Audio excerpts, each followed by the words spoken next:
This tank, and I had featured the one to the left of it already. It was, I think I called it Red Wag Tail or Red Wag.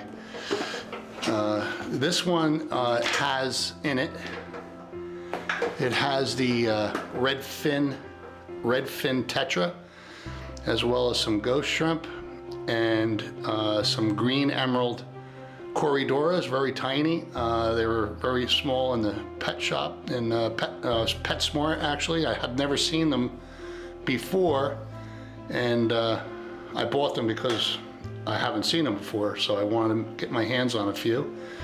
And I've put some green Corridoras in this tank and in the one to the left of it. Excuse me for that, sorry. I have a small hang on the back filter in it. I put in some filter floss in addition to the sponges that I had cut. I customize all my filters. The thing for me in this hobby is I would really prefer never having filter. A filterless tank is what my goal is. Now, in order to achieve that, there's some things that need to happen. First off, it usually takes a good 4 to 7 months before your tank is fully cycled and becomes what I consider balanced.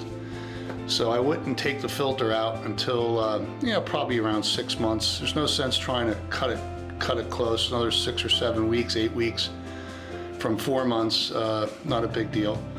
So that's what I would do. Now, in this particular tank, I have a substrate, again, dirted tank with a sand cap as a substrate. I put in some one stone, put in some wood, attached some moss, Java moss to the wood. I did not put any on the stone, and again I just attached it to the driftwood. And I don't like to use glue, so I use thread, tied the moss to the wood. I didn't glue the wood to the stone. I kind of just have them leaning and balancing there. As I say all the time, I always boil my driftwood, and this way it absorbs a lot of water, becomes very heavy and dense, and will typically sink. And I don't like to glue because I may want to change the layout. I may want to lay it on the ground. I may want to stand it up, may want to take them out, may want to put them in another tank. It's going to have beneficial bacteria on it, so it should help a new tank, get cycled or kicked off. I have some hair grass and a couple stem plants. I have some red stem and some green. I'm not good with the names of the plants, but if you go online and put in aquarium plants, so you can order them online, I suggest that. I think that's a good thing to do. And they'll get delivered to your doorstep. And then over time, you can take cuttings as you trim your aquariums, and then I would set up another tank dedicated to keeping your plants in there with a filter, or something just to keep the water moving around, a bubbler even maybe, but I don't think a bubbler. I just let them produce the oxygen in the water column themselves, and throw some snails in there. No reason not to. They'll put in some waste, create some ammonia, so put in some beneficial bacteria. Try to get a little cycle going with your dedicated for plants only tank. So when you put plants into a new setup or add it to an existing setup, you're getting that beneficial bacteria. It's cultivated. I have a small light here that has blue, red, and white. It is giving me or providing me some red with the red plants. They're staying red. I've had difficulty in the past with some of the lighting I've used or chose to get plants to remain red. I put potted plants or house plants. I look for the ones that have those nice white roots, and I put a plastic canister in there, and I let those roots grow into the aquarium, and that helps with taking nitrates out. I have floating plants, so usually 1, 2, 3 different kinds at least one if there's floating plants in there, right? But usually 2 or 3 different kinds, and I try to keep that to a minimum.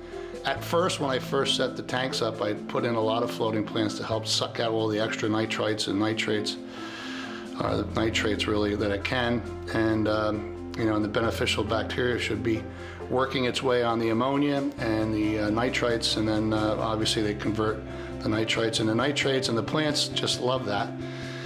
So you need the light for photosynthesis, so there's photosynthesizing happening. I love these little red fin tetras. I think they're great.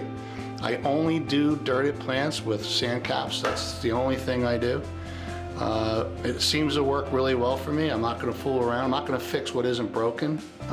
That's just how I migrated. I dedicate that choice to Alexander Williamson of Fishery, Father Fish.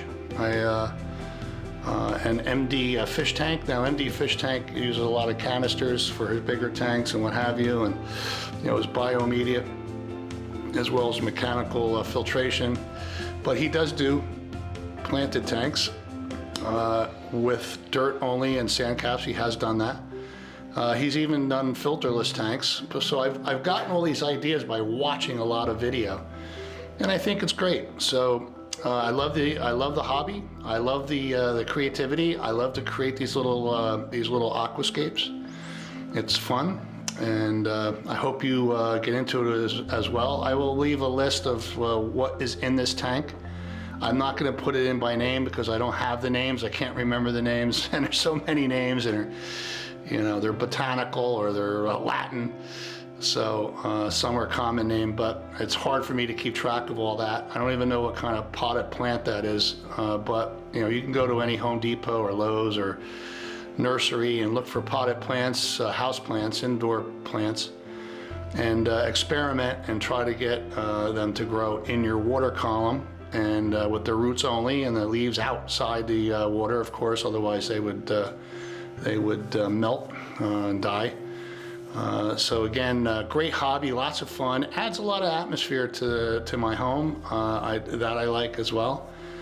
So I will be making some more videos. I will be featuring the one to the right of this tank on my next video, and I'll explain that one to you as well. It has different livestock in it.